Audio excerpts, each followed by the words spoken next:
Ok. Boa tarde a todas as pessoas presentes, nós do CIAS, Paulette como mediadora, Larice como apresentando o histórico da opressão contra a mulher, e Paula, eu vou apresentar daqui a pouco as duas, esmiuçando mais o currículo delas. Mas nós estamos falando do Agosto Lilás no ano onde a Lei Maria da Penha faz 18 anos, completa 18 anos. E a gente tem muito a comemorar? Eu creio que não, né? O feminicídio tem ano que diminui um pouco, mas continua, depois se descobre mais alguma coisa, que eu vi hoje que dia de jogo de futebol a violência contra a mulher aumenta. Então, a gente está correndo atrás de uma situação histórica muito perversa, né? E eu vi até por que Lilás. Eu fiquei com essa curiosidade e diz que o lilás é a junção de duas cores, o azul, que é a paz, e o vermelho, que é a paixão.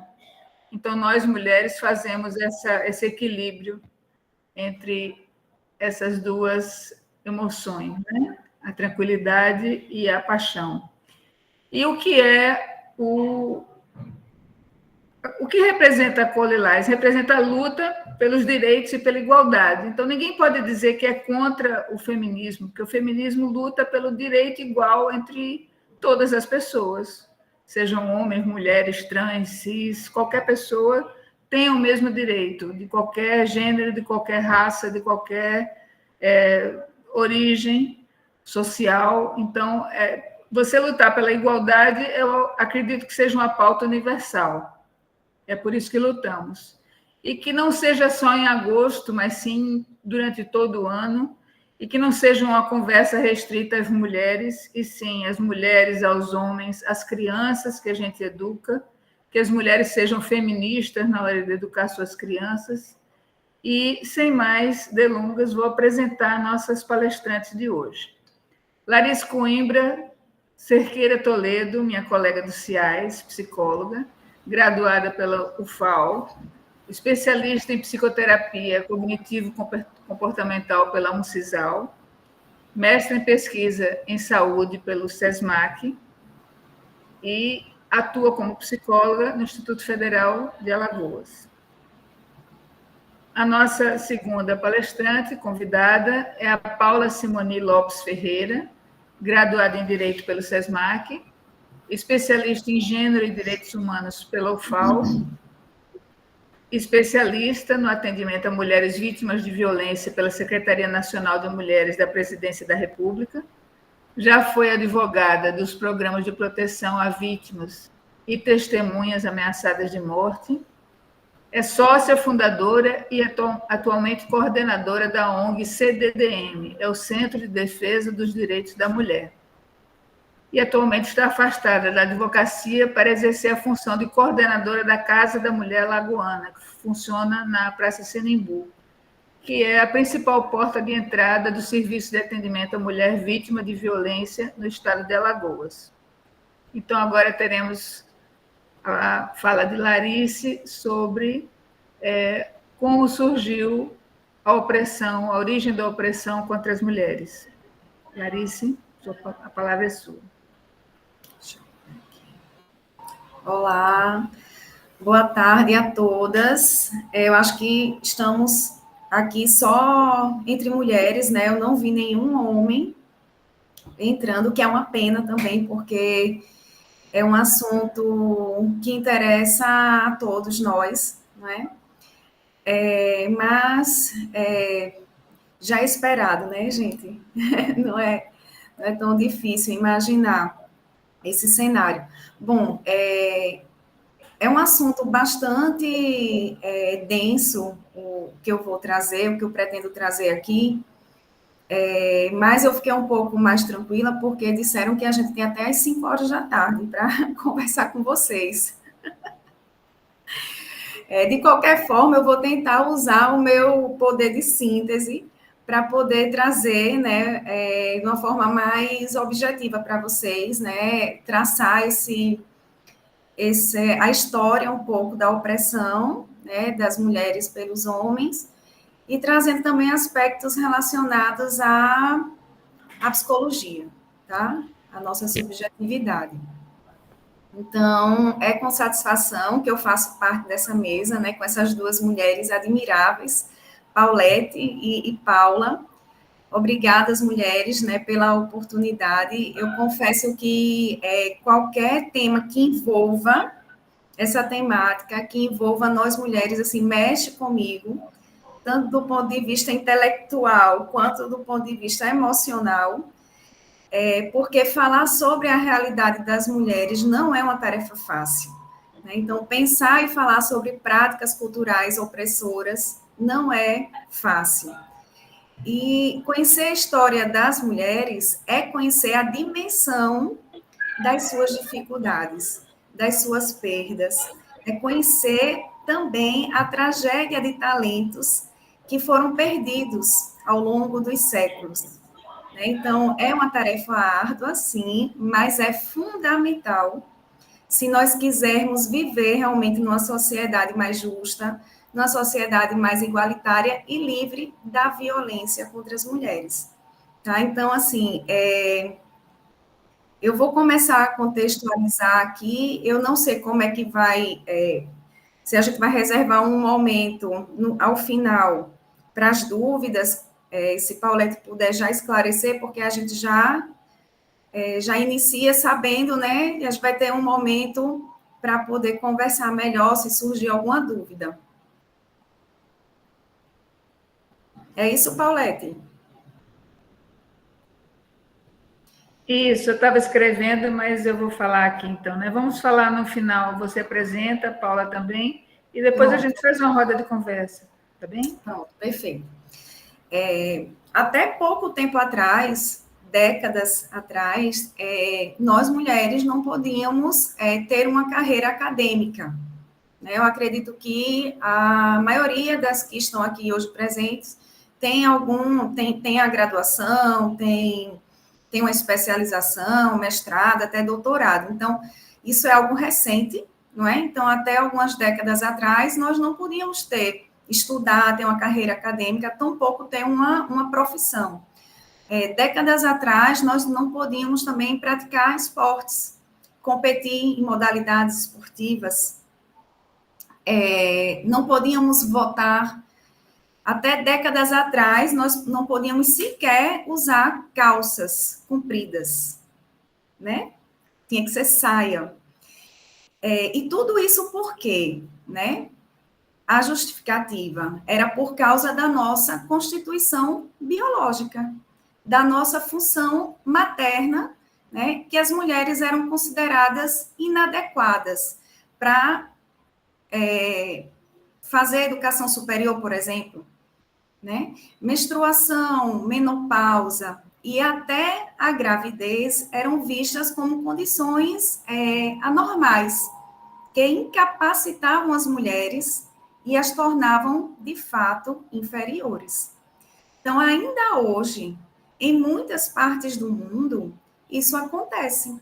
Né? Mulheres e meninas continuam impedidas de estudar e ter uma profissão. Ainda hoje, em muitas partes do mundo, meninas sofrem mutilação genital em rituais para controlar a sexualidade, a estética, né? E qual a razão disso? Né? Por que tanta violência contra as mulheres? Por que as mulheres e as meninas são os principais alvos de violência sexual? De exploração sexual, de tráfico humano, por exemplo. Por que mulheres e meninas são socializadas para assumirem quase que exclusivamente o trabalho doméstico e de cuidado e acreditarem que isso é algo puramente natural? Qual a explicação disso? Né? E como é que nós chegamos até aqui? Então, a gente não aprende isso na escola. A gente não aprende isso no ensino fundamental. Embora hoje as escolas elas tenham tratado cada vez mais, né, de temáticas como o patriarcado, o feminismo, mas nós não temos uma disciplina, por exemplo, que trate sobre a história das mulheres, né? E a origem dessa violência, quando nós vamos quando nos debruçamos realmente sobre a história das mulheres, a origem da violência contra a mulher é a origem do próprio patriarcado, né? Essa palavrinha que eu acho que todo mundo já deve ter ouvido, né? E não tem realmente como a gente falar sobre violência contra a mulher sem falar desse sistema, né? Segundo uma linguista, a Suzette Arden-Elde, ela diz que o patriarcado necessita da violência, assim como os seres humanos necessitam de oxigênio. E nós vamos entender, né, um pouco do porquê disso, né? A definição de patriarcado, só para a gente poder definir, é importante a gente definir bem, conceituar bem, para a gente poder entender, né, do que a gente está falando. A definição de patriarcado, na sua definição mais ampla, significa a manifestação e institucionalização da dominância masculina sobre as mulheres e crianças na família e a extensão da dominância masculina sobre as mulheres na sociedade em geral. Então, a definição sugere que homens têm o poder em todas as instituições importantes da sociedade e que as mulheres são privadas de acesso a esse poder. Não, mas não significa que as mulheres sejam totalmente impotentes ou privadas de direitos, tá? No patriarcado, embora as mulheres elas possam ser maioria em números, né, as mulheres são metade da população humana. Elas são organizadas socialmente como minorias. Institucionalmente, não têm poder, tá? Então, isso seria uma definição mais ampla, geral, do que seria o patriarcado.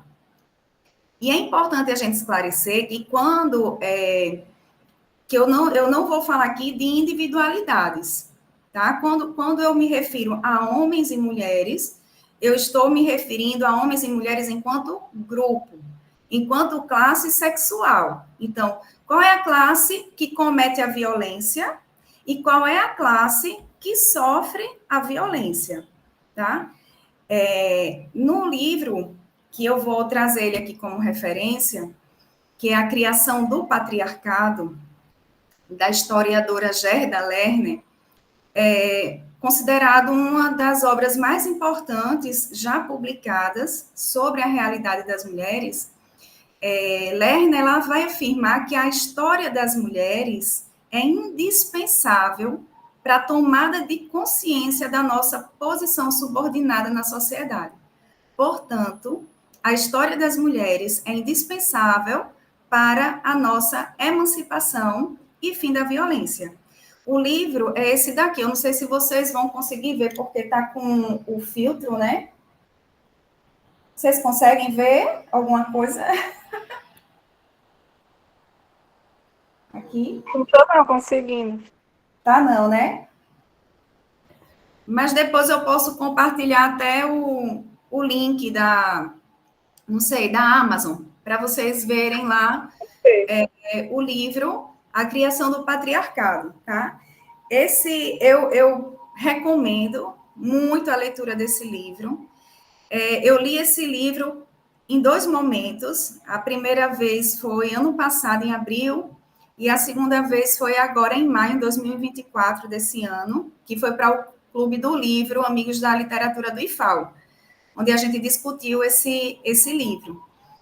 E ele foi um divisor de águas para mim, né, para a consciência que eu tenho hoje. Então, assim, eu recomendo e trago ele hoje, né, como referência. Eu vou fazer alguns apontamentos sobre esse processo histórico, né, que se estabeleceu, né, ao longo do tempo, que é o patriarcado, e como ele afetou e afeta a psicologia de homens e mulheres, porque não é só as mulheres, os homens também, né? As mulheres, a gente não aprende isso, mas as mulheres desempenharam um papel central na construção da sociedade e civilização. Porém, as suas contribuições foram negligenciadas e não registradas. Até o passado recente, os historiadores eram todos homens. Não existiam mulheres estudando, não é? Então, a história, ela foi contada sob uma perspectiva masculina, sendo que isso é um registro parcial e distorcido, porque ele omite a contribuição e as experiências das mulheres.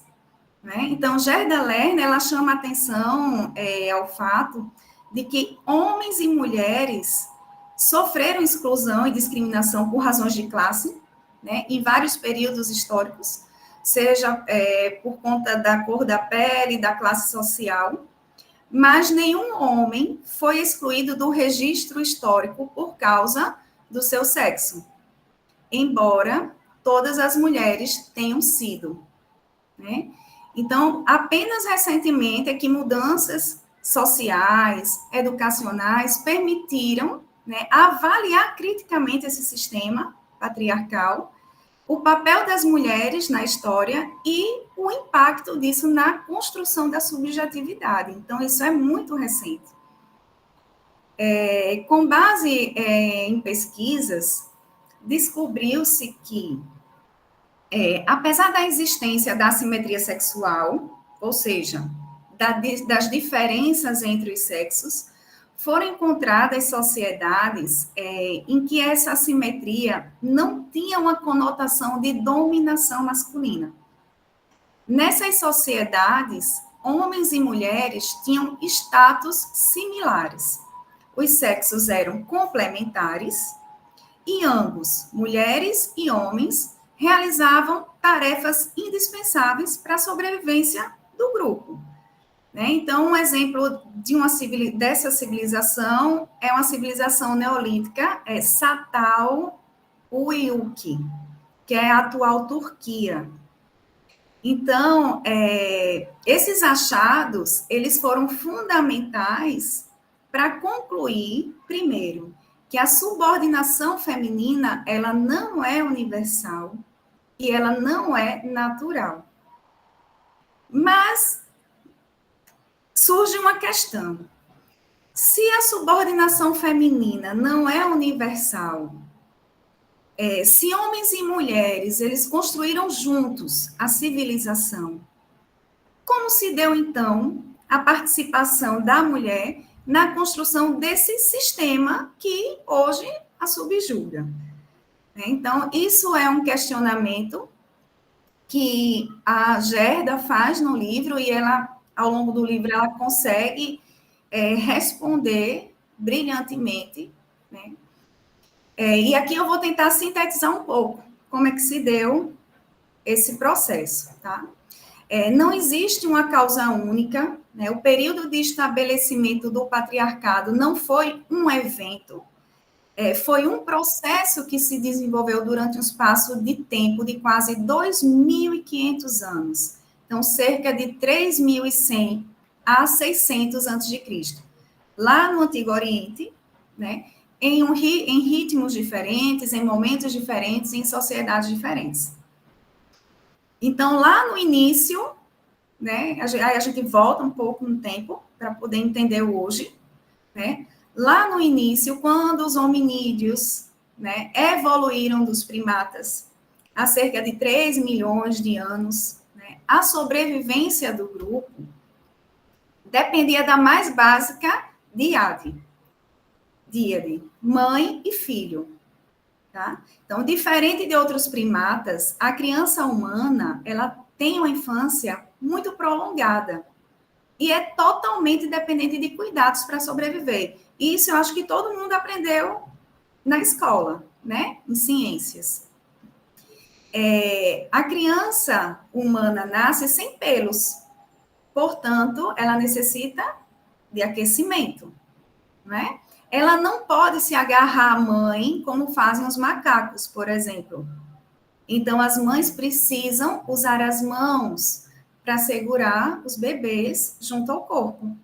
Então, a sobrevivência do bebê, ele dependia da qualidade dos cuidados maternos e da amamentação. A indiferença ou a negligência da mãe significava a morte certa, né? Então, a mãe que gerava vida, dava vida, tinha de fato o poder sobre a vida e a morte. Tá? Então, em condições primitivas, o poder real da mãe sobre o bebê deve ter sido realmente assim aterrador, né? Algo impressionante. Naquela época, homens e mulheres não sabiam exatamente como se dava o processo de reprodução. Não compreendia a relação de causa e efeito na procriação. Simplesmente as mulheres surgiam grávidas e davam à luz. Então, não surpreende que homens e mulheres, né, observando esse misterioso poder, porque era misterioso, né, tenham passado a adorar a deusa mãe. A primeira forma de expressão religiosa vem desse período, do período neolítico, que é a adoração da deusa mãe, que retratava o laço psicológico entre mãe e filho. Acredita-se, inclusive, que as mulheres foram responsáveis por desenvolver a religião no Neolítico, assim como a agricultura no Neolítico. Então, já vemos aí as contribuições, né, das mulheres ao longo da criação, da construção da civilização. Então, nesse período, as tribos que colocassem em risco a vida das mulheres férteis em caçadas ou guerras, aumentando a chance delas se machucarem em acidentes, não tendiam a sobreviver. Tá? Então, não que as mulheres não fossem capazes fisicamente de realizar caçadas, elas eram e elas faziam, tá? Porém, era absolutamente necessário para a sobrevivência do grupo que a maioria das mulheres núbeis, né, em idades de se casar, dedicassem a vida adulta a engravidar, ter filhos e amamentar. Tá? Então, consequentemente, elas escolhiam atividades, né, eram escolhidas atividades econômicas que pudessem ali ser combinadas com a maternidade.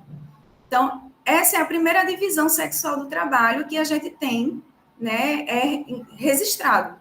Então, a primeira divisão sexual do trabalho, pela qual homens caçavam grandes animais e mulheres e crianças caçavam pequenos animais e coletavam alimentos, se originou de diferenças biológicas reprodutivas, tá, entre os sexos, e era funcional.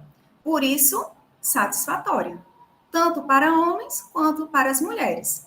Então, a necessidade criou a divisão inicial do trabalho, tá? A sobrevivência do grupo dependia disso, não havia alternativa. Era esperado que homens e mulheres aceitassem tal necessidade e contribuíssem, né, construíssem crenças, tradições, valores dentro das suas culturas que sustentassem essas práticas essenciais.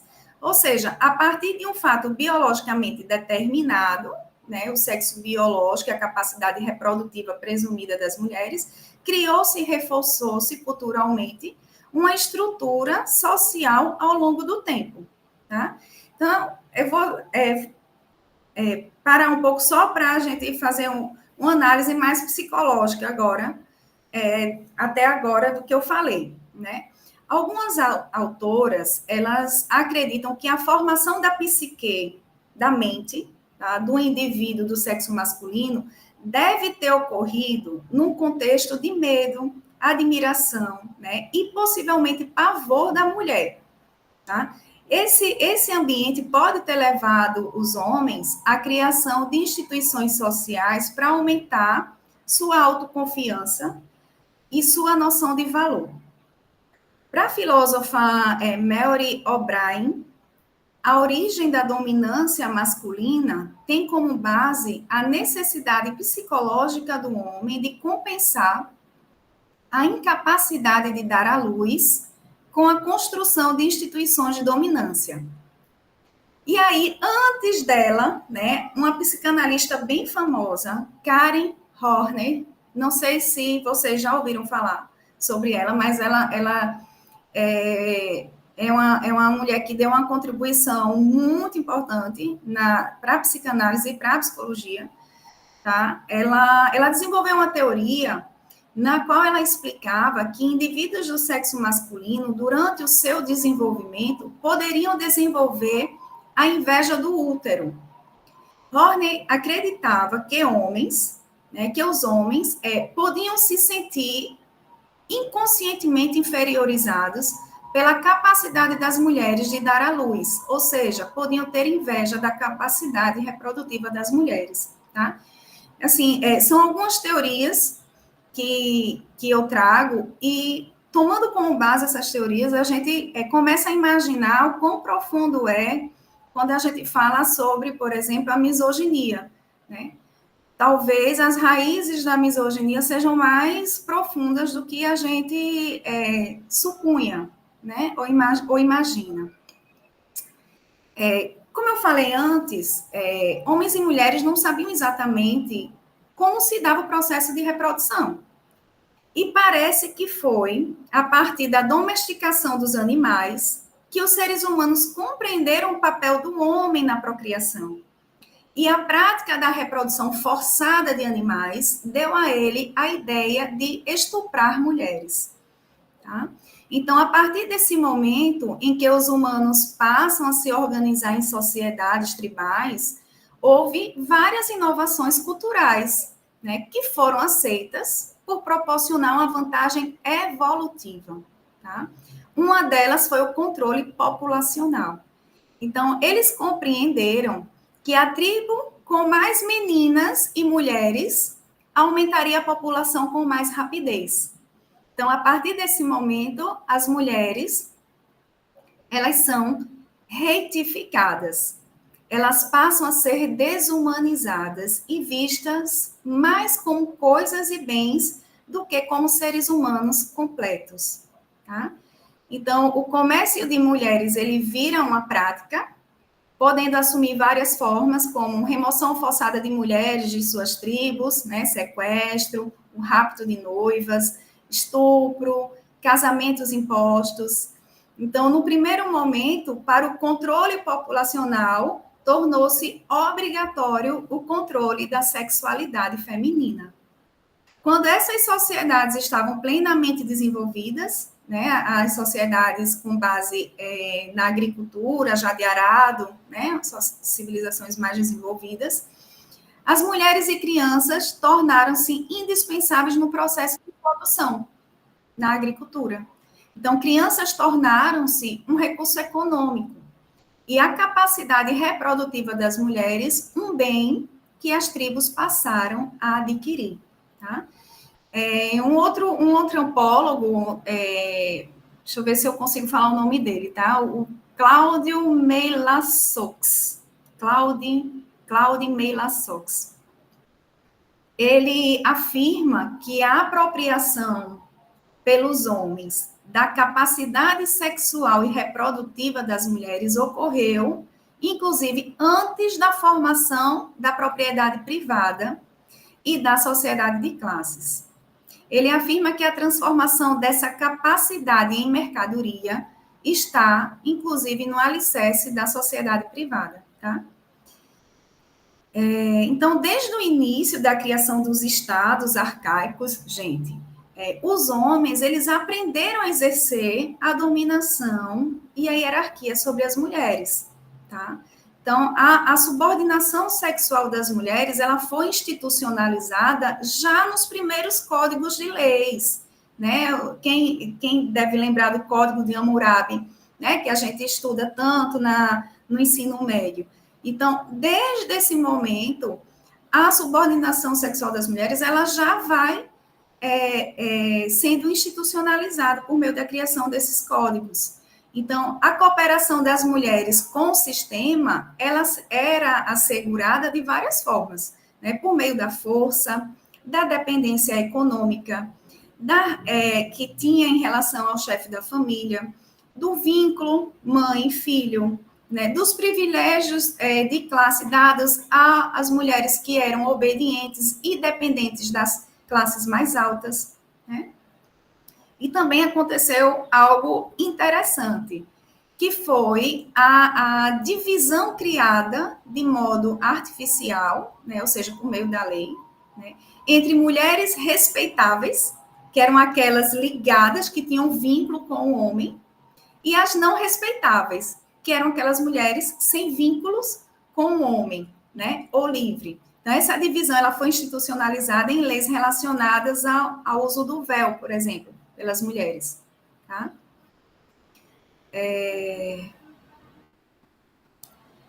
E aí, depois de muito tempo de subordinação sexual, né? Então, veja, desde os primeiros momentos, da criação dos primeiros estados, a gente já existia um modelo patriarcal, tá? Então, mas mesmo depois, né, de muito tempo de subordinação sexual e econômica aos homens, as mulheres elas ainda desempenhavam papéis ativos e respeitados de mediação entre seres humanos e deuses, como sacerdotisas, videntes, adivinhas, curandeiras, né? Então, o poder feminino em dar a vida era venerado por homens e mulheres na forma de deusas, né? Deusas poderosas, mesmo depois das mulheres estarem subordinadas aos homens na maioria dos aspectos da vida, tá? Mas com o tempo, as deusas passaram a ser substituídas por um deus masculino dominante, né? Em quase todas as sociedades do Antigo Oriente. Então, isso aconteceu em momentos diferentes, mas aconteceu em vários momentos e em várias sociedades, né? Essa desvalorização simbólica da mulher, né? A desvalorização simbólica das mulheres em relação ao divino se tornou uma das metáforas fundamentais da civilização ocidental. A outra metáfora foi dada pela filosofia de Aristóteles. Então, quem gostava de Aristóteles, eu não sei se vai se agradar, né, do que ele falou aqui. Mas a outra metáfora foi dada por Aristóteles, que propõe, né, que as mulheres são seres humanos incompletos e defeituosos, uma espécie diferente do homem, tá? Então, é por meio dessas duas construções metafóricas, né, dadas principalmente pela religião monoteísta hebraica e pela filosofia aristotélica, que a subordinação das mulheres ela passa a ser considerada natural, se naturaliza, tornando-se, portanto, invisível.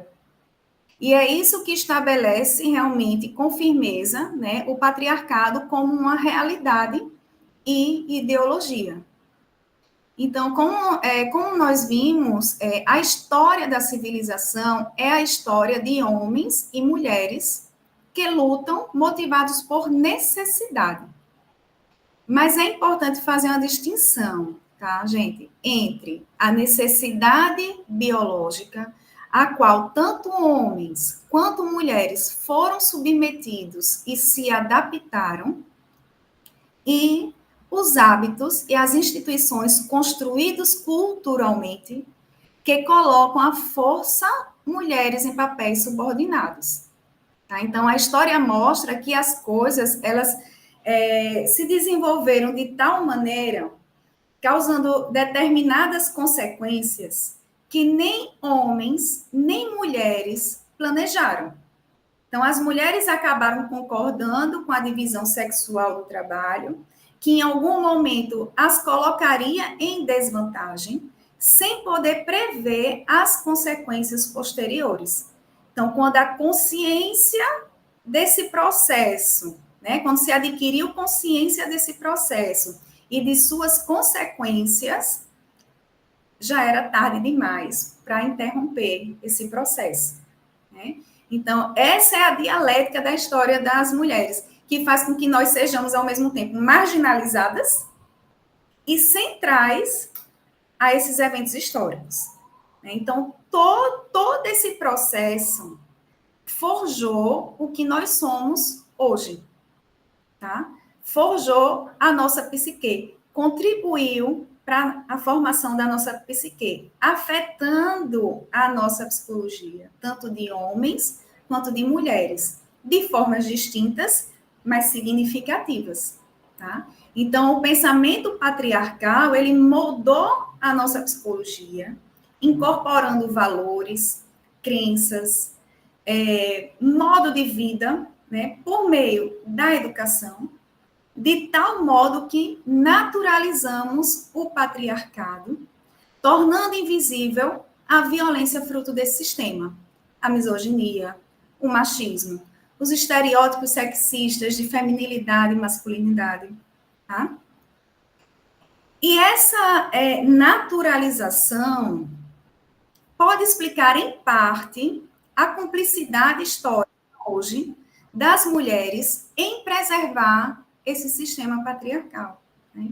Mas o que nós acreditamos ser natural, na realidade, é fruto de um longo processo histórico, que teve um início e que, portanto, pode ter um fim, certo? Contudo, o pensamento patriarcal, ele é construído de tal modo em nossos processos mentais que não podemos excluí-lo se não tomarmos consciência dele, o que sempre significa um grande esforço, né? Não é fácil, mas conhecer a nossa história, que é a história das mulheres, é o primeiro passo, tá? Então, quebrar um ciclo de violência significa também sair do lugar de vítima. Embora as mulheres tenham sido e sejam vitimizadas em certos momentos, é necessário que elas se vejam como um ser pensante, uma pessoa completa, que é capaz de transformar ativamente aquilo que faz mal para ela. Então, uma pessoa capaz de tomar decisões pela própria vida, de aprender e reaprender a decidir pela própria vida. Tá? Então, é isso, gente, que eu tinha para trazer hoje. Eu fico à disposição, né, depois para a gente conversar mais, tirar dúvidas. E antes, para a gente encerrar, eu gostaria só de ler uma frase aqui, que é da Gerda Lerner, tá? O homem não é o parâmetro do que é humano. Homens e mulheres o são. Os homens não são o centro do mundo. Homens e mulheres o são. Essa compreensão transformará a consciência de forma tão decisiva quanto a descoberta de Copérnico de que a Terra não é o centro do universo. Obrigada. Muito bom, Larissa. Parabéns. Palmas e flores para você. Corações. Obrigada. Agora vamos ouvir a contribuição de Paula e depois a gente vai fazer o nosso debate, tá bom? Paula, seja bem-vinda. Boa tarde. Fique à vontade. Boa tarde, muito obrigada pelo convite. É sempre muito bacana para mim assim fazer esse tipo de conversa sobre esse tema para o IFAO, né, que é um espaço em que as pessoas discutem, né, temas tão relevantes como esse, como a questão da própria questão das cotas, né, da questão racial, da questão da LGBT fobia, né? Então, é um lugar que eu me sinto muito à vontade. Todo ano eu sou convidada e trago, né, o que eu tenho de conhecimento, né, e as novidades. Só que hoje ficou muito difícil, né? Porque eu vou falar depois de uma pessoa que deu uma aula aqui. Inclusive, aprendi muito. Quero, assim, dar meus parabéns e dizer como é importante, né, a gente conhecer a história para que a gente possa ter noção do que a gente vivencia. Então, nada que a gente passa, né, essas questões de violência, essas questões relacionadas ao machismo, né? E as nossas limitações, né? Que não são impostas, que não são dadas por nós, mas que não são impostas, né?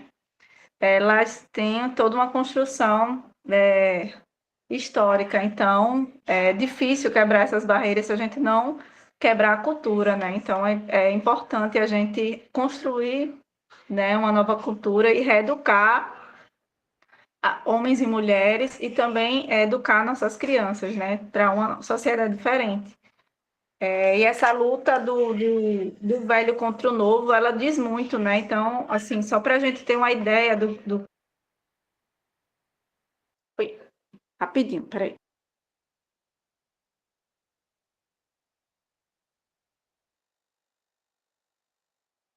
Então, só para a gente ter uma ideia, né, de como isso nos afeta diariamente, a própria Lei Maria da Penha, né, e vou falar especificamente dela, já que a gente está no Agosto Lilás, e essa é uma atividade alusiva ao Agosto Lilás, né, e tentar fazer um link com o que a Larissa falou, assim, que ela falou muito bem, e tentar trazer isso para a nossa realidade atual, né? Então, quando a gente fala do Agosto Lilás, que é essa campanha, né, que existe desde 2021 como lei, a gente está falando do aniversário da Lei Maria da Penha,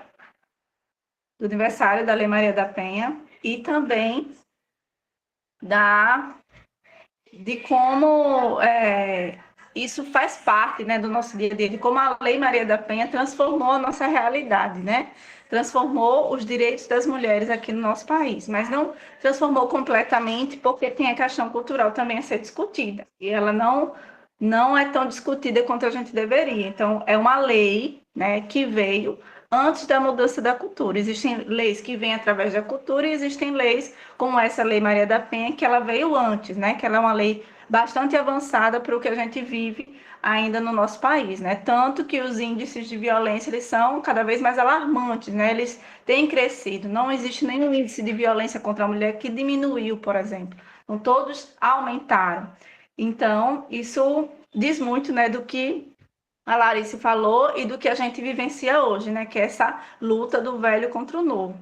E aí, a campanha do Agosto Lilás, que existe desde 2021 como lei, ela é uma campanha que vai divulgar a Lei Maria da Penha, né, nos estados, nos municípios, né, nas instituições, inclusive instituições de ensino, e vai falar sobre a importância, né, da gente construir uma sociedade de paz, né, uma sociedade em que a gente possa viver harmonicamente entre homens e mulheres, vai falar sobre a construção da equidade, mas também foca muito na violência, né? Então, a gente precisa ter cuidado para não fazer essa discussão da Lei Maria da Penha, da importância dela, somente focada na violência, apesar de que a violência, como a Larissa falou, ela também é um limitador das nossas vidas, né? Na verdade, ela é o máximo limitador das nossas vidas, porque se a gente diferente do homem, a gente corre mais riscos, né?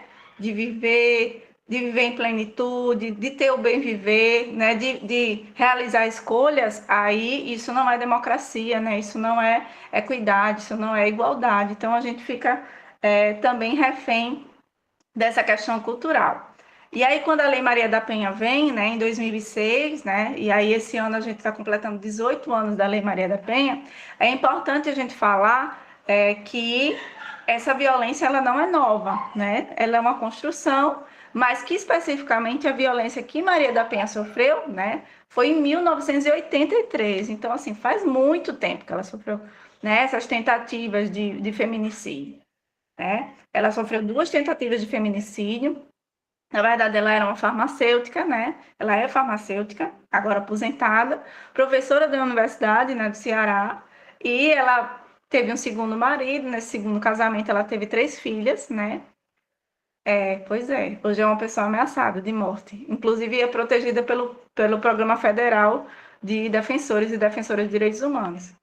E aí, quando ela sofre essa violência em 1983, essas 2 tentativas de feminicídio, a primeira, quando ela estava dormindo de bruços, né?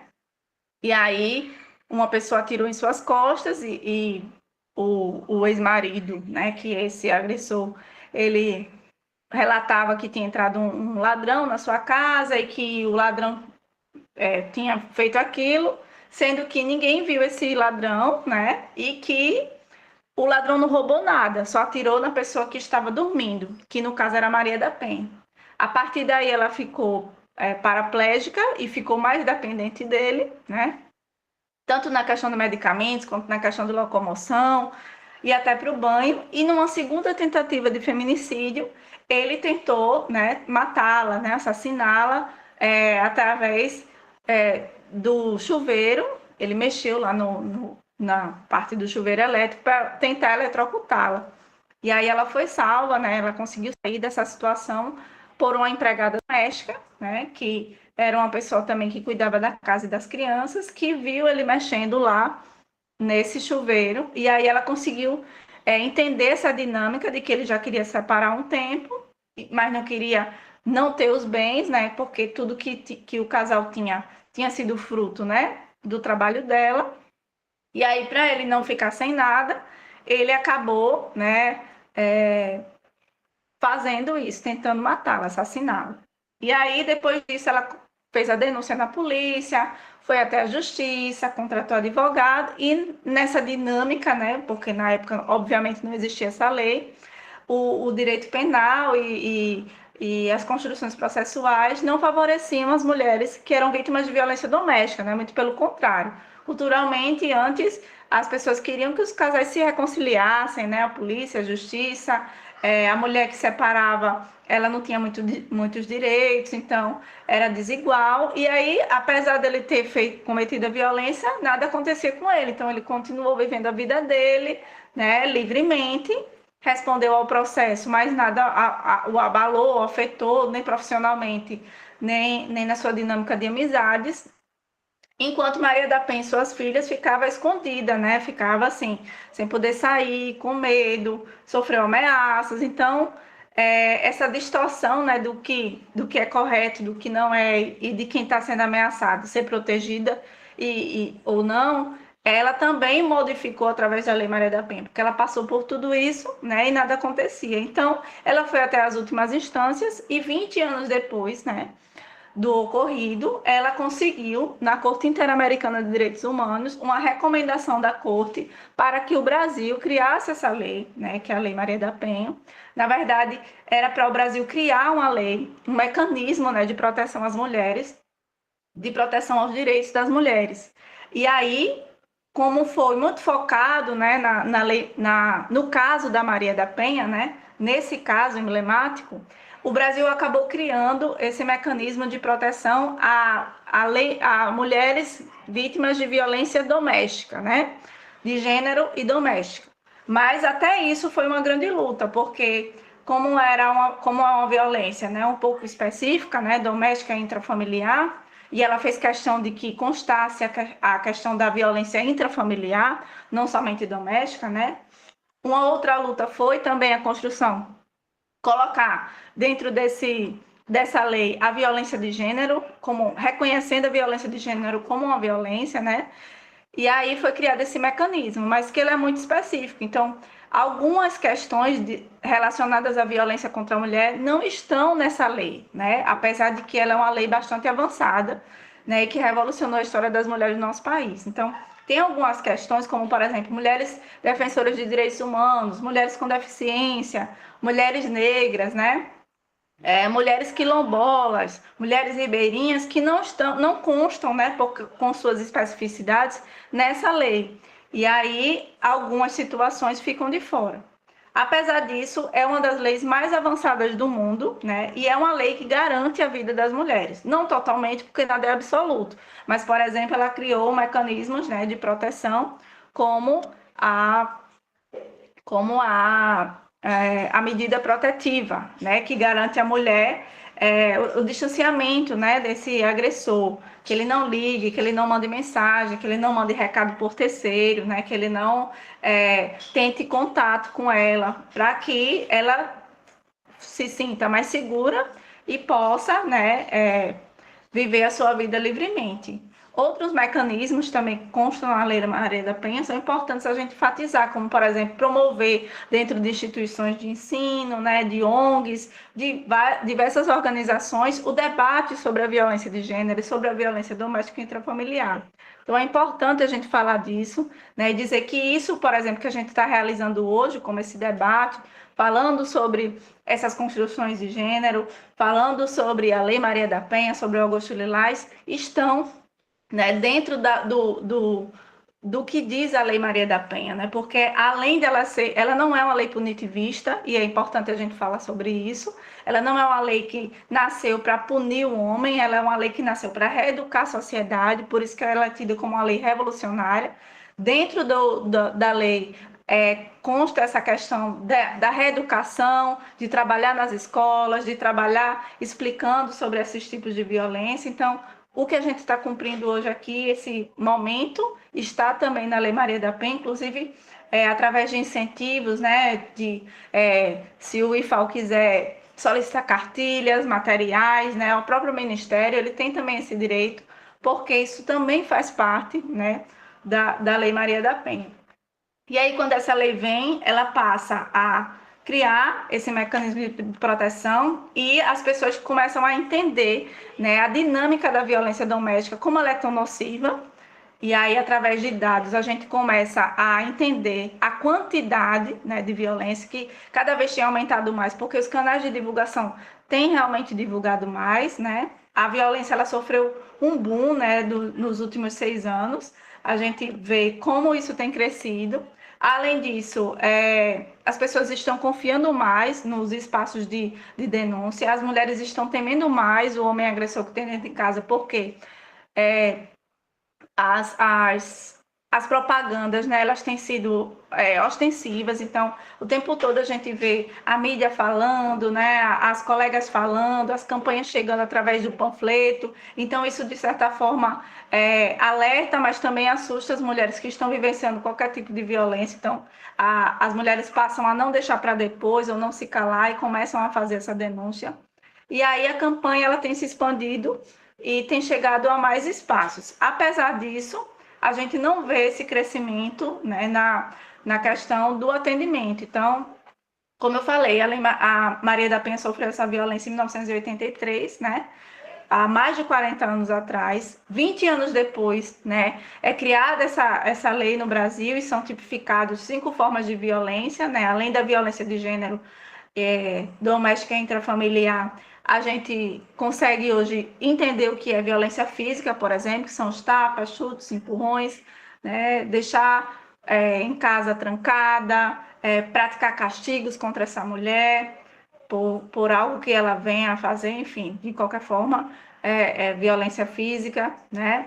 Queimar com bituca de cigarro, fazer qualquer tipo de corte, cortar o cabelo, então tudo que tem a ver com a integridade corporal dessa mulher, violência física, a violência psicológica, que foi criada dentro do mecanismo da Lei Maria da Penha, mas foi preciso posteriormente ser criada um outro mecanismo legal para que ela tivesse mais validade, porque como ela é uma violência tida como violência invisível, né, a gente não pode tocar, ela não é tangível, muitas vezes as mulheres iam denunciar a violência psicológica na delegacia e sofriam um outro tipo de violência, que é a violência institucional. Então elas chegavam e diziam, meu companheiro vive me xingando, né, ele me humilha na frente das pessoas, e quando ela fazia esse relato,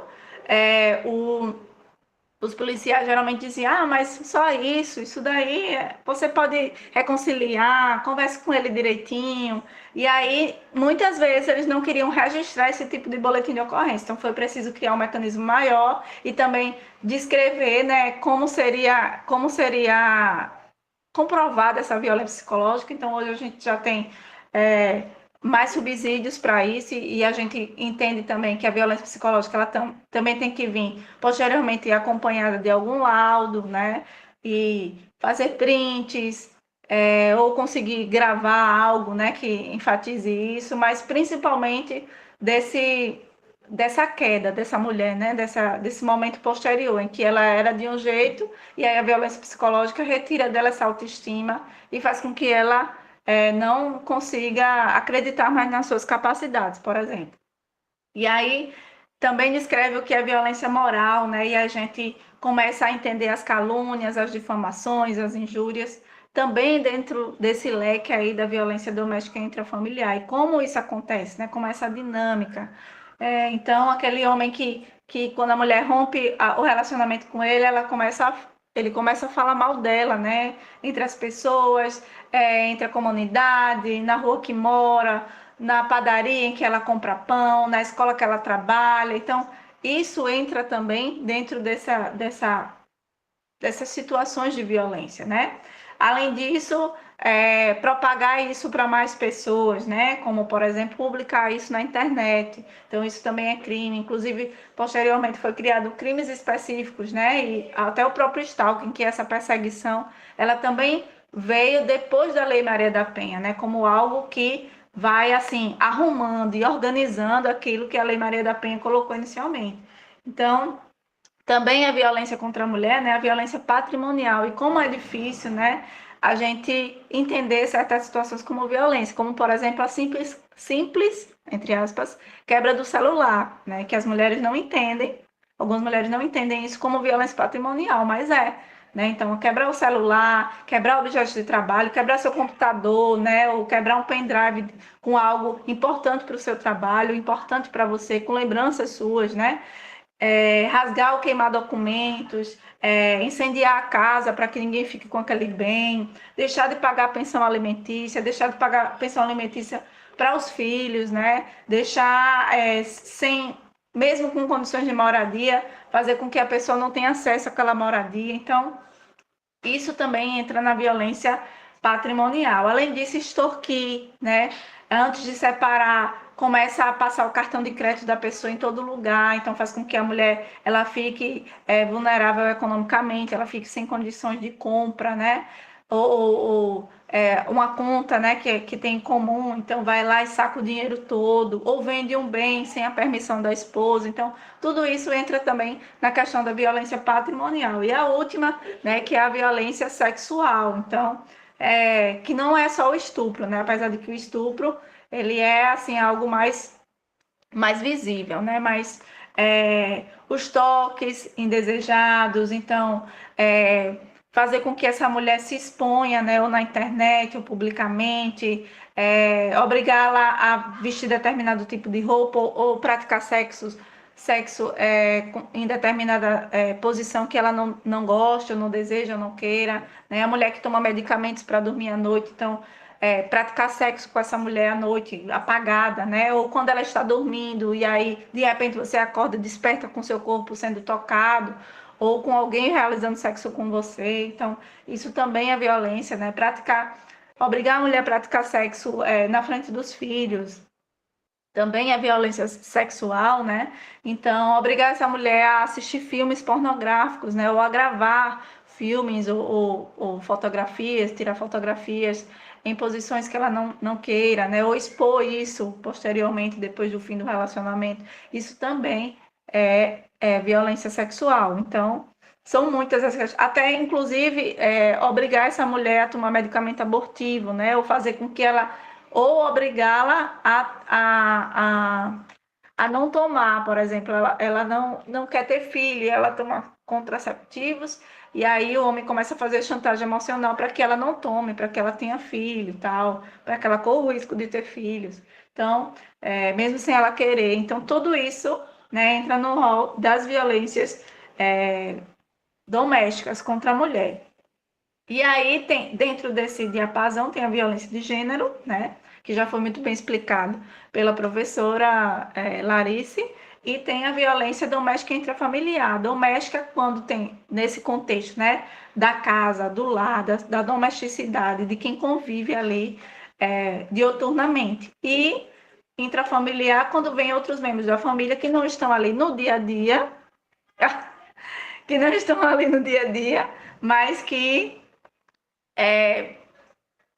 esporadicamente podem, né, ali também estar no convívio, como, por exemplo, cunhados com cunhados, né, parentes mais distantes, que também podem fazer parte ali da violência doméstica. E a intrafamiliar, geralmente ela acontece num contexto assim, de separação, né? Então, ó, você pode ir embora, mas os filhos vão ficar. Então, quando o meu companheiro, ex-companheiro, diz isso na hora da separação, ele está cometendo uma violência intrafamiliar, certo?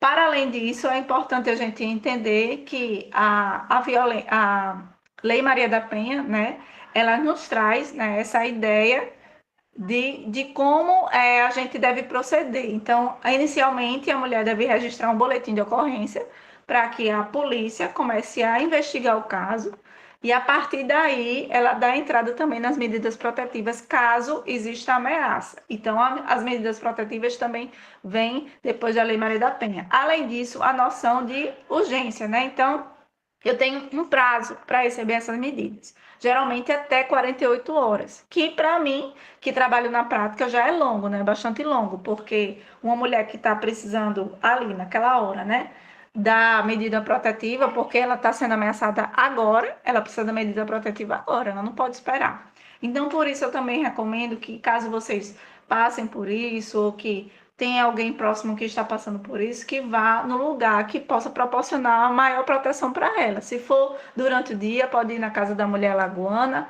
ou se for na madrugada, na central de flagrantes, porque isso vai garantir uma certa agilidade nesse pedido da medida, né? E aí a medida ela é encaminhada para o judiciário e, através da Defensoria Pública, ela pode ser expedida. Então, quem vai assinar é o juiz, mas a Defensoria Pública que vai tentar agilizar ali os pedidos, certo? Então, a polícia passa para a defensoria faz o pedido e o juiz assina. Então, desse trâmite, por exemplo, quando chega numa sexta-feira, né? Sexta-feira, final da tarde, praticamente nada funciona, mas a gente já sabe que tem um defensor de plantão, né, um delegado de plantão, um defensor de plantão e provavelmente o juiz de plantão. Então, tentar agilizar ao máximo para que essa medida protetiva ela saia o mais rápido possível, né? E aí, quando ela sai, ainda tem o tempo para que o agressor, né, o ofensor, ele também seja citado.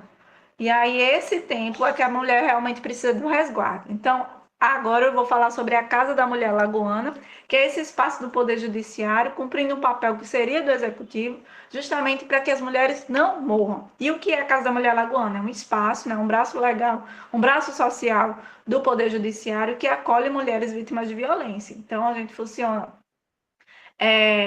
24 horas, pelo menos a parte do abrigamento, e lá na Praça Sinimbu, pertinho aí do IFAL aí do centro, né, a gente tem esse espaço em que tem psicólogas, assistentes sociais com a equipe de acolhimento, tem uma sala específica para o registro de boletins de ocorrência e também para o descumprimento de medidas, caso a mulher já tenha medida protetiva e o ofensor tenha descumprido. Então, fica uma escrivã e uma agente da polícia justamente para fazer esse registro. Além disso, nós temos uma sala específica com defensora pública para fazer o acompanhamento e as requisições dessa medida na hora, né? Lá também funciona o primeiro e o segundo juizado que está indo para lá agora, que são os juízes que vão também assinar, né, essa decisão da medida protetiva. Além disso, também temos 2 promotores, uma promotora e um promotor, que ficam também nesse espaço, né, da Casa da Mulher Lagoana. E temos o que a gente chama assim de coração da casa, que é um alojamento, um abrigo, né, de 48 horas, em que as mulheres, seus filhos e seus dependentes possam ficar nesse espaço e serem, pelo menos até sair a medida protetiva. Geralmente a gente diz que é um espaço em que a mulher pode ficar até 48 horas, mas isso pode ser prolongado de acordo com a situação. Então, por exemplo, se ela precisa ir para outro estado ou para outra cidade, né, ela precisa da passagem e construir ainda, ligar para a família ou para alguém que possa acolhê-la, a gente vai aguardar esses trâmites e, junto com ela, realizar esses encaminhamentos para que ela possa realmente ir para esse lugar. Além disso, dentro da Casa da Mulher Alagoana, a gente também tem um serviço de articulação dos benefícios eventuais da prefeitura. Então, a gente tem lá, né, essa articulação, caso a mulher vá embora para outra cidade, outro estado, que ela possa matricular os filhos, receber agilizar situações de Bolsa Família, né, ou de Cade Único que estão ali irregulares, ou que ela não está recebendo, ou que ela nunca recebeu. Uma outra situação que a gente pode articular lá é a situação do aluguel social Maria da Penha, que é um direito das mulheres, né, aqui na nossa cidade de Maceió, e é preciso também discutir a necessidade de um aluguel social nos outros municípios, né, para que as mulheres também tenham acesso a isso. Além disso, ela também tem o direito, né, de fazer o registro no cadastro da habitação, porque 5% das habitações entregues pelo governo federal têm que ser dadas para mulheres vítimas de violência com processo, então não basta só registrar o boletim de ocorrência, é preciso que essa mulher tenha prosseguido com esse processo.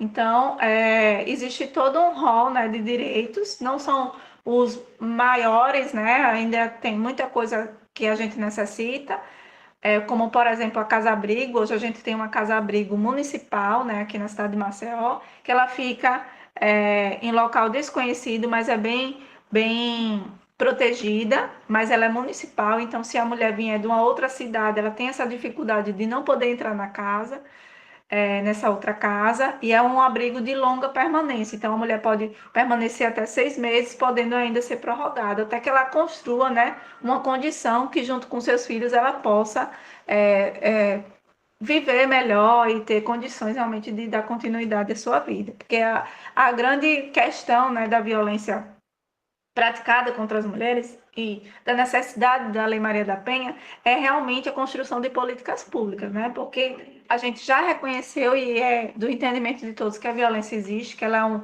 problema de saúde e de segurança pública, né? Ela tem crescido cada vez mais porque as pessoas estão acreditando mais nos espaços de acolhimento e proteção, mas a gente também sabe que, diante disso tudo, né, a política pública não está dando conta. Então, diferente de outros tipos de violência, a violência contra a mulher, ela é algo praticado, assim, pelas pessoas que a gente mais confia, né? Então, é difícil também para uma mulher denunciar, porque ela vai romper com questões que ela acredita muito, com questões vitais, como, por exemplo, a questão religiosa, né? De que casou tem que ser para sempre, como, por exemplo, a nossa questão cultural de acreditar, né, que a família são todos uns membros, incluindo o pai. Então, essa construção de uma família sem o pai, né, em que o pai não está ali ativamente no dia a dia, que ele mora em outra casa, é uma construção também difícil por conta de todas as questões históricas, né? Quando a gente vai parar realmente para pensar, a gente vai analisar que o divórcio, né, ele é algo recente que aconteceu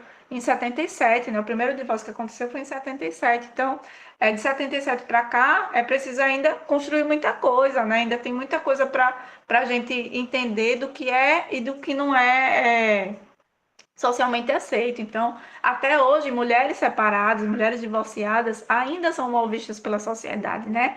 Em muitos círculos de pais e amigos, quando uma mulher se separa, ela é excluída, né? Porque ela é tida para as outras mulheres como uma ameaça, né? E isso é real, não é nada que a gente está imaginando, né? Quando uma mulher ela rompe com essa violência, muitas vezes ela não é acolhida ou reacolhida pela sua família, né? A família se nega, a família não quer saber, a família não dá abrigo, né? Porque acha que a mulher tem que voltar para o agressor. Então é muito difícil para essa mulher romper essa relação, né? Além de tudo, ela tem medo, né? Medo de como ele vai ser agressivo, medo de como ele vai reagir, medo de como a sociedade vai reagir diante dela, medo da violência institucional, como, por exemplo, chegar numa delegacia ou num serviço como esse e ser maltratada novamente, ou ser questionada, ou ser perguntada, como há alguns anos atrás acontecia, o que foi que você fez, né? Para ele bater assim em você. Então, essas questões, elas não são assim tão distantes de nós, elas acontecem no dia a dia ainda, né? Infelizmente. Então, quando uma mulher rompe, ela também tem outras questões, como a questão econômica. Então, quando a gente vê, por exemplo, mulheres mais pobres que não têm condições, né, de alugar uma casa ou de dar um sustento para o seu filho, e que junto com isso elas não tiveram acesso pleno à educação, não tiveram não cursaram cursos, né, que proporcionassem um emprego bom, um emprego, né, de qualidade, que desse a ela um retorno. Então, a gente vai ver também no rol lá do Observatório da Polícia Civil de Igualdade de Gênero, a gente vai poder acompanhar e entender, né, que a grande maioria dessas mulheres, elas são diaristas, elas são faxineiras, elas são artesãs, elas são boleiras. Então, são mulheres, né, que elas têm essa dificuldade financeira, mas que elas precisaram romper a relação para poder ter a vida preservada, né? Porque a gente não está falando de nada de outro mundo, a gente está falando da violência contra a mulher, né? Que é a forma de, que é uma das formas, né, de fazer com que, na verdade, a maior forma de fazer com que essa mulher ela não consiga progredir, né? Existem outras formas e a primeira forma de violentar uma mulher é justamente com o silenciamento, fazer com que essa mulher não fale. Isso a gente aprende desde que a gente é menina. Isso a gente aprende na nossa dinâmica familiar, quando o nosso pai hierarquicamente é superior à nossa mãe, mesmo os dois trabalhando, o pai é que manda no final das contas, né? E a própria mãe assume esse papel de subalternidade quando diz, muitas vezes, fale com seu pai, ele que vai decidir, né? Então, essa dinâmica do silenciamento, da menina que não pode falar porque ela é somente uma menina, a opinião dela não importa, os sonhos dela são apenas sonhos, né? Isso a gente aprende no nosso dia a dia, né? Que a boa mulher ou a boa menina é aquela que é uma dama, que fala pouco, que não diz a sua opinião, que não chega brigando, né? Que não é barraqueira, que não é fofoqueira, né? Então, é a mulher que está em silêncio, que senta de pernas cruzadas, que não pode fazer muitos movimentos. Então, isso a gente aprende desde menina, né? Que o nosso lugar é dentro de casa, é na domesticidade, é no cuidado com o lar. Os nossos primeiros brinquedos são brinquedos domésticos, né? Em que a gente vai aprender a cozinhar, a gente vai aprender a montar uma casa, a organizar a casa, a gente vai aprender a cuidar do filho, né, com a boneca, a gente vai aprender que o nosso lugar é também da maternidade, e aí, depois disso, a gente e os nossos meninos justamente o movimento contrário, em que o lugar deles é um lugar para fora, né? Um lugar do externo, é um lugar da rua, né? Da sociabilidade. E aí a gente muitas vezes se pergunta, mas por que que eu não consigo, né? Por que que eu não tenho esse traquejo? Porque a gente não aprendeu a ser assim, a gente aprendeu a não dirigir, a gente aprendeu a ter uma pessoa que dirigisse por nós, né? Porque na ideia do patriarcado, a mulher vai casar com um homem rico e aí ele que vai gerenciar isso. Inclusive, ele vai gerenciar a direção em que vão, porque ele que vai dirigir, né? E aí, depois dessa situação, a gente vê que existem todas essas outras formas de violência, que são violências praticadas dentro da casa, dentro do espaço do lar, onde deveria ser o lugar mais seguro para essa mulher viver, mas que realmente é o lugar de mais risco, né? Então, depois disso tudo, vem a pior violência de todas, que é a última forma de silenciar uma mulher, que é a morte, né, através do feminicídio, que também é um termo novo, recente, de 2018 para cá.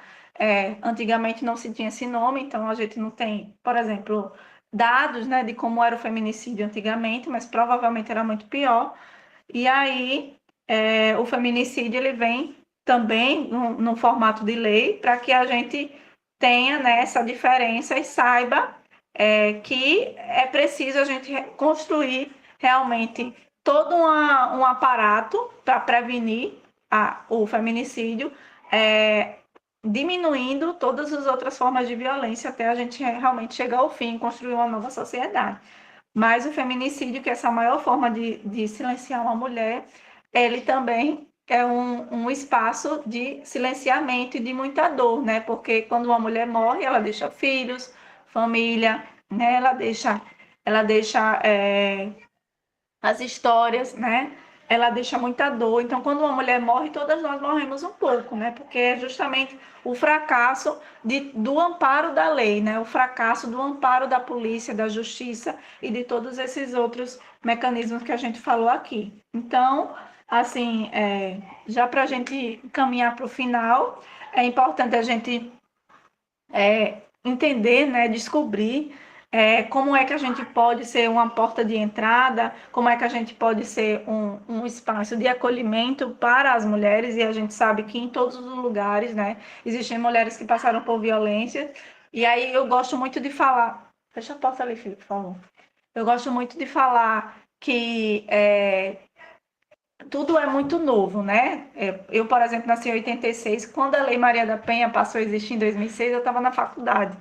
Então, como é algo novo, as pessoas realmente têm muita resistência, né? E a gente está falando de um grupo de homens e mulheres de 30, 40 anos, né, que vieram antes da lei e que, portanto, foram educados antes dessa lei, né? Então, a gente está falando de muito conflito, de muita resistência, de pessoas que vão dizer e negar a lei, né? Inclusive, a Lei Maria da Penha, ela precisou passar pelo controle de constitucionalidade, que é um espaço do Supremo, para ver se realmente aquela lei vale para a sociedade, se ela realmente está respeitando, né, os critérios da nossa Constituição, o que outras leis não precisaram passar, mas a Lei Maria da Penha passou. E isso foi uma construção muito dos homens, que ficaram e são muito resistentes, né? Alguns homens são muito resistentes à Lei Maria da Penha, né? Então é comum, a gente vai falar dessa lei e muitas pessoas fazem a pergunta, mas não existe a Lei João da Penha, né? E se a gente for analisar o crime do feminicídio, por exemplo, que é a morte de mulher por ser mulher, pela condição de gênero, pelo menosprezo, né? E a discriminação contra a mulher, ela acontece unicamente com as mulheres, né? Então, isso é um lugar muito nosso, infelizmente, né? Então, quando a gente fala do feminicídio, eu tô falando de uma mulher que morreu porque fez uma chapinha no cabelo, né? E aí, porque saiu de casa, vivia trancada, conseguiu sair de casa, fez uma chapinha no cabelo e ficou aguardando o companheiro para fazer uma surpresa para ele. E foi espancada, né? E foi pro HGE. E lá no HGE morreu 3 dias depois por traumatismo craniano praticado por ele. Ele matou a esposa porque ele não achava que ela tinha condições de sair de casa. Ela vivia trancada por ele, né? Quando eu falo do feminicídio, eu falo de uma mulher que morreu porque não fez o almoço. E aí o irmão, enfurecido, pegou o machado que estava e meteu na cabeça dela. E quando foi perguntado no júri por que ele matou a irmã, ele disse: por que, doutor? Mulher tem que fazer almoço. E ela não fez o meu almoço naquele dia. Então, eu estou falando de questões muito específicas. Eu estou falando de uma mulher que morreu, né, porque estava tentando se separar. O cara já estava morando com outra mulher, né? Estava tentando se separar, foi na defensoria, fez o acordo e mesmo assim deu metade do dinheiro que tinha ganho para ele, sem ele merecer, deu 5.000 reais a ele, ele comprou uma arma com esse dinheiro e matou ela no meio de uma rua, num jacintinho. Então, assim, os homens não morrem por isso, né? Eu tô falando da Neide, que o crime dela nem evoluiu para feminicídio, mas poderia evoluir, que é uma mulher que morreu no Eustáquio Gomes, né, no ano passado, foi ano passado, morreu porque um cara chegou na festa da casa dela, começou a dar em cima da sobrinha dela e ela disse: olha, não dá em cima dela não, que ela é muito nova, ela não tá gostando do que você tá fazendo. E esse cara era policial, estava armado e deu 11 tiros nessa mulher. Os homens não morrem por isso, né?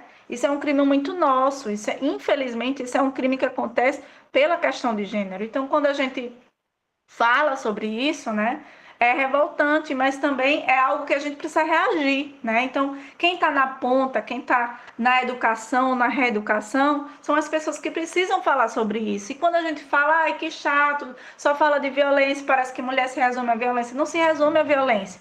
É importante a gente falar sobre gênero, sobre construção, sobre historicidade, sobre as mulheres na matemática, na história, né, na física, como fomos ofuscadas, como estamos relembrando dessas pessoas ou descobrindo essas pessoas.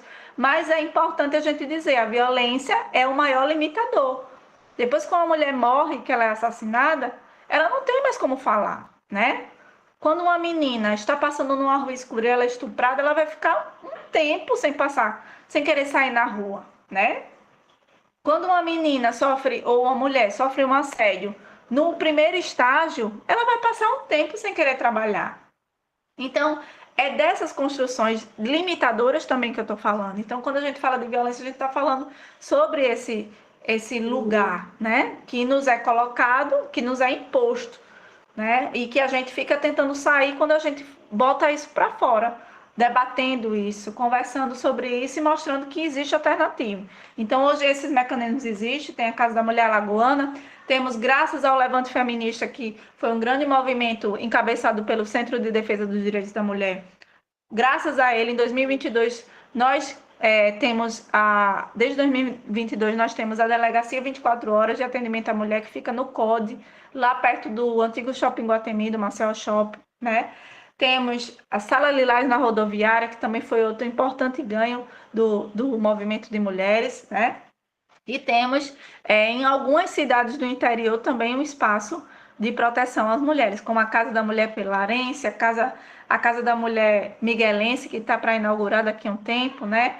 A Casa da Mulher lá em Rio Largo, né? Nós também temos esse lugar de apoio, em Arapiraca, em Marechal Deodoro, e aí a rede vai crescendo, mas ela ainda não é suficiente, porque é preciso a gente discutir a desconstrução e a construção de uma nova cultura.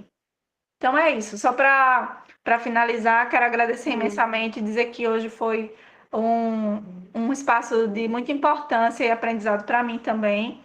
Quero agradecer a todo mundo que está aqui, professores, não professores, mas pessoas que constroem o IFAO, que é um importante instrumento de avanço, né, e de educação, principalmente para a juventude mais pobre. Muito obrigada.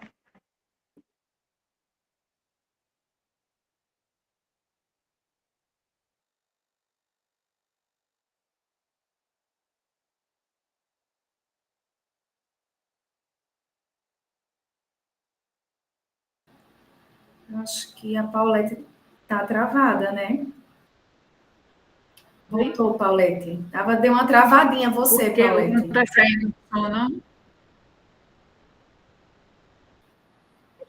Tá bom agora? Tá. A Paula deu uma Não, travada? você estava travada. Ah, tá. Tá me ouvindo agora? Sim. Uhum. Tá ouvindo? Sim, sim. Pode falar, Paulette. Eu queria perguntar para a Paula quando foi que a figura da legítima defesa da honra deixou de poder ser aplicada, que é uma coisa assim, uma excrescência, né, do direito, que foi usada contra na época que foi assassinada a Ângela Diniz. Então, pela legítima defesa da honra, o homem podia matar. E não tem muito tempo que isso deixou de poder ser utilizado na justiça, né, Paula? Isso, foi em 2021 que mudou. Imaginem, 3 anos atrás, um advogado poderia alegar que, por legítima defesa da honra, o homem perdeu a cabeça e matou a mulher. Então, ele estava justificado. É impressionante isso. Então, minha gente, o que a gente tem para falar é meio que impactante, a gente fica meio mudo, né? Com relação a esses casos de violência que a gente ouve com tanta vivacidade, contados por Paula, e com toda a nossa história de opressão. Então, que bom que Humberto chegou e salvou os homens do IFAO, e chegou aqui um representante de Piranhas, do sertão, falando contra o machismo que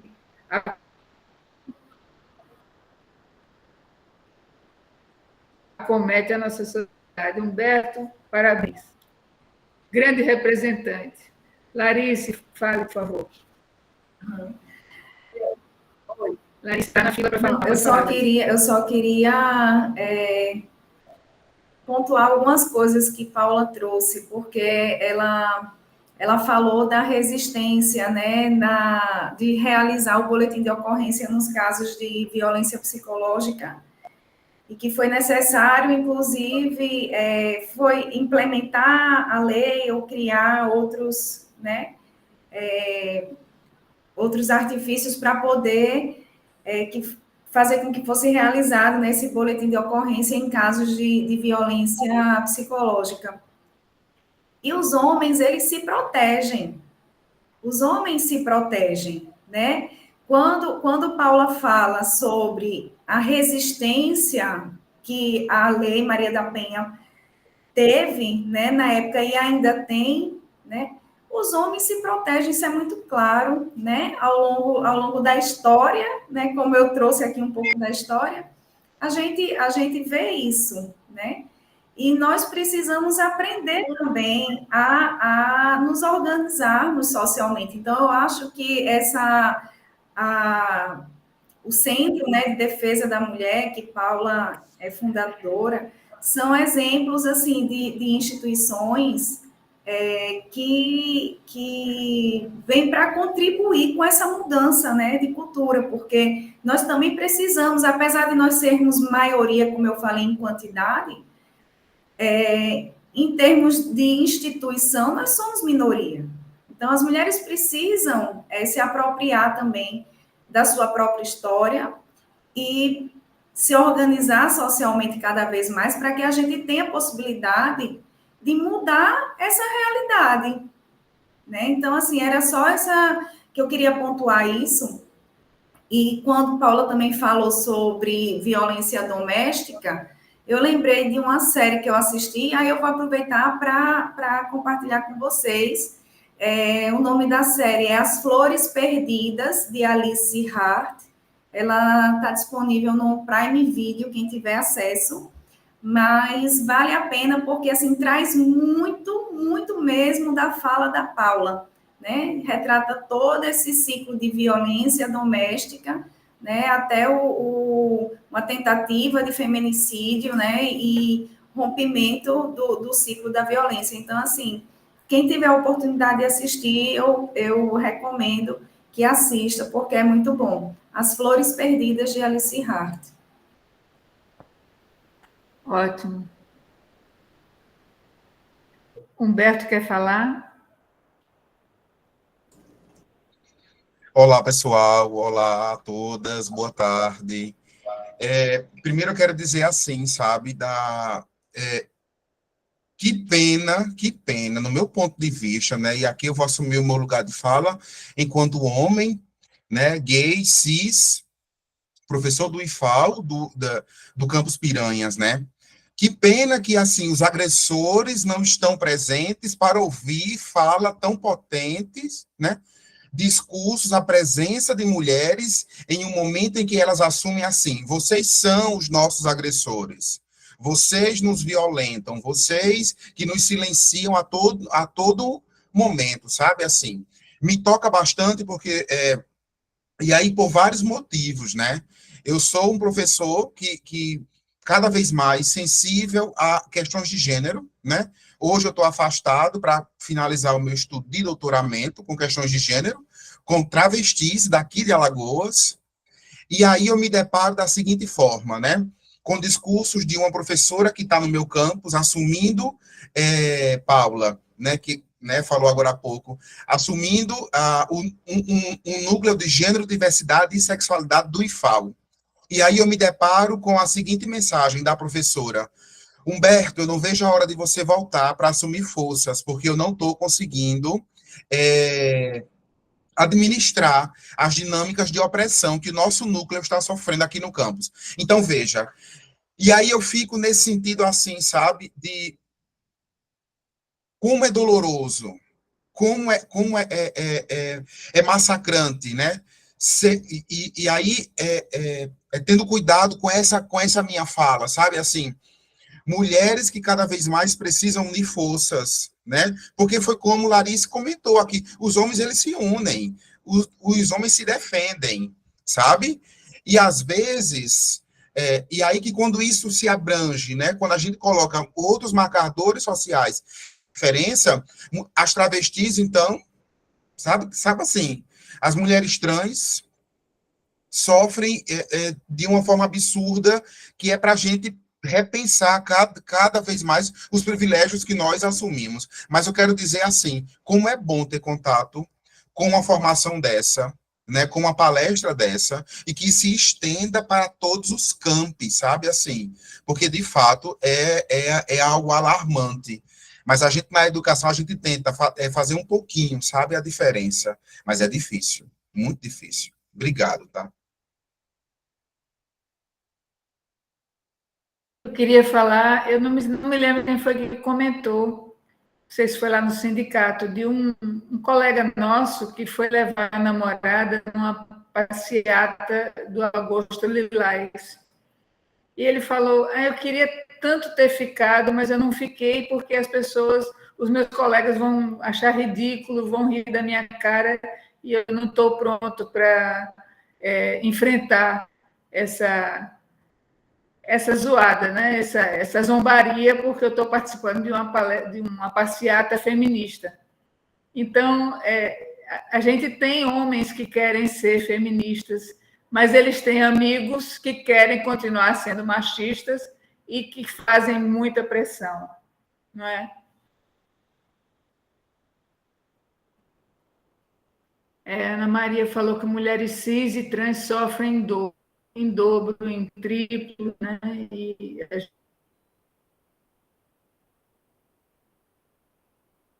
gente não sabe nem medir em quanto mais. No setor de acolhimento às crianças e adolescentes vítimas de violência sexual. A gente levou aqui de São Miguel umas doações de brinquedos, porque quando elas vão para perícia, né, para o exame de corpo de delito, elas levam um brinquedo da sala da psicóloga. Um brinquedo, um livro, alguma coisa, eles agarram e se levam. Elas, né? A maioria são elas. E aí, a psicóloga falou para a gente que não tinha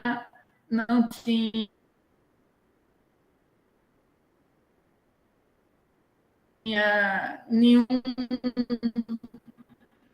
setor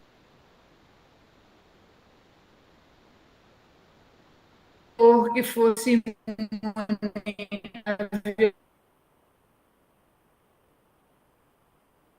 lugar da sociedade.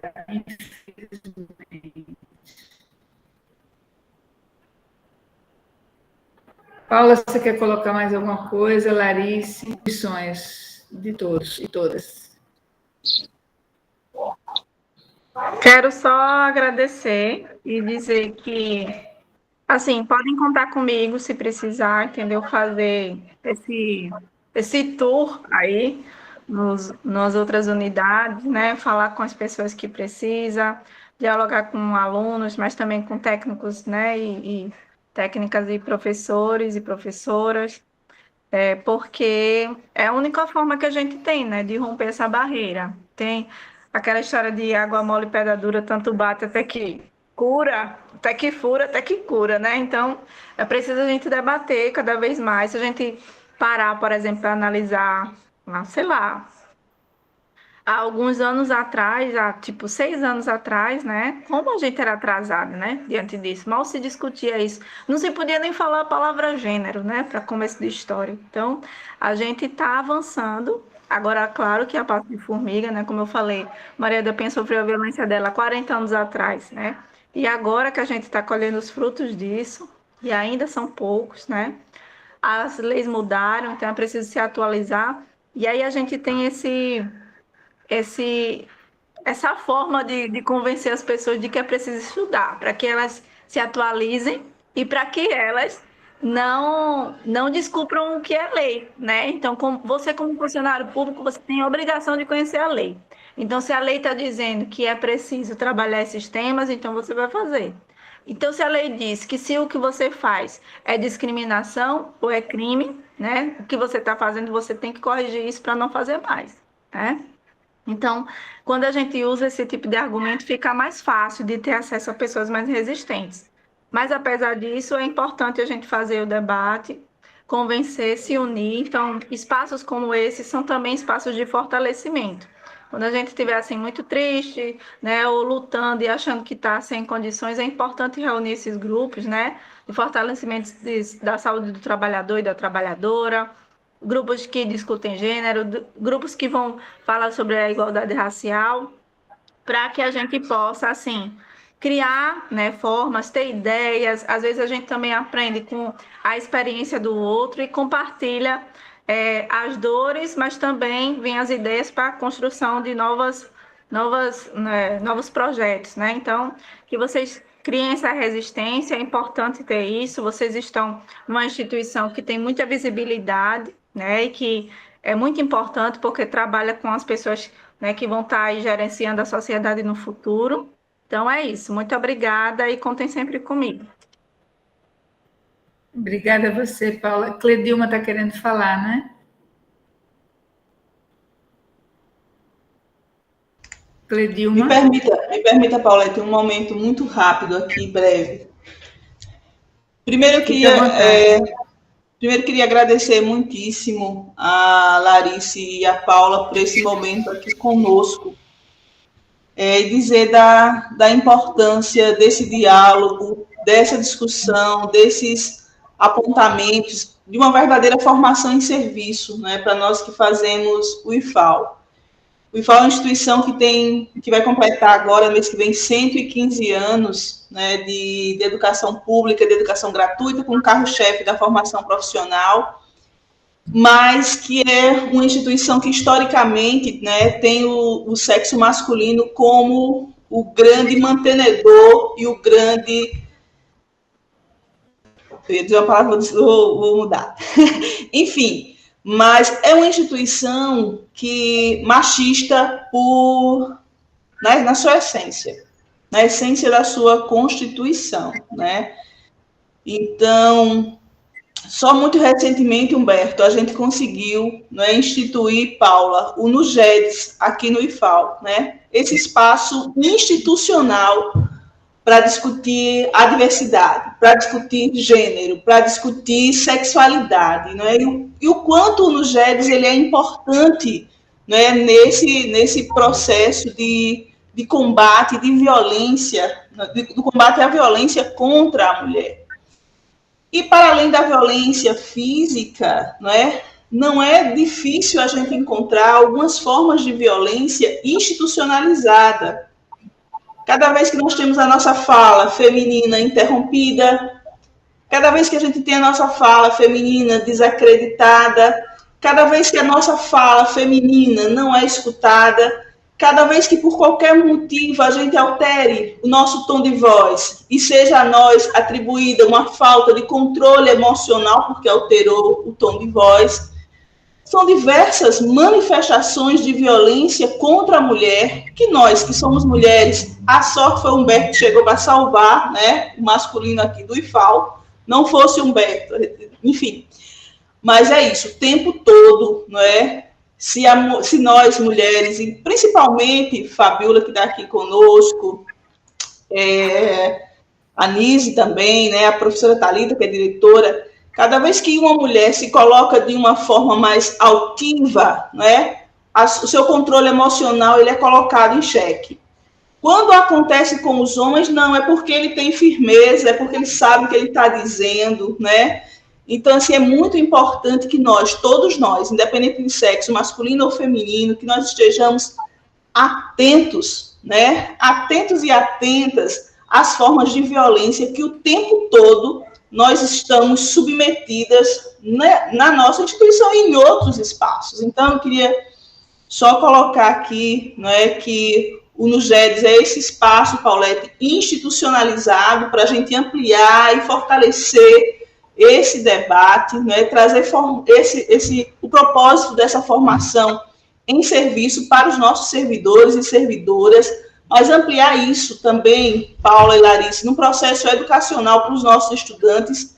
E aqui nós temos estudantes desde a educação básica, né, a partir de 13, 14 anos, até a pós-graduação, e que, por vezes, sofrem ou praticam violência contra a mulher, mas isso está tão arraigado na constituição, né, da nossa história, da nossa cultura, que às vezes as pessoas não se dão conta. Então, momentos como esse, eles estão muito importantes para a gente desconstruir, reconstruir, né, o que é ser mulher e a importância do ser mulher e do combate a violência em todas as suas formas. E aí eu queria muito agradecer a Paulette, a Paula, a Larice, a DGP como um todo, por proporcionar para nós aqui, né, do IFAL, esse momento importante de reflexão, mas para além da reflexão, da ação necessária na nossa instituição e também nos nossos espaços de convivência familiar, cultural, religioso, social, né, em todos os espaços que nós ocupamos.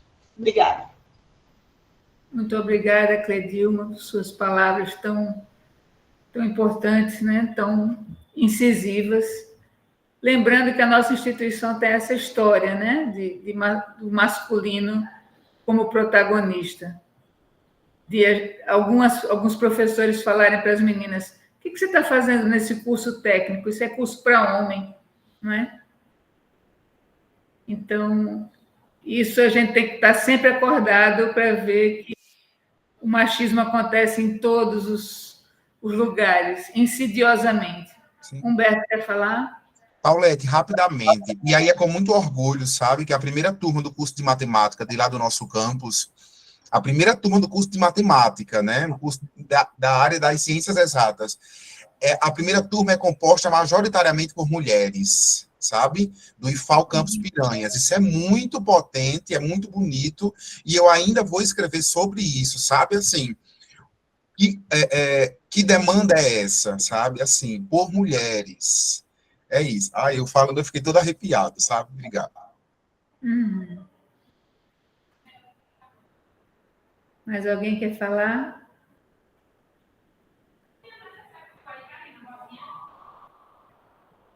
Nós percorremos um longo caminho, mas ainda tem muito que caminhar, né, Larissa?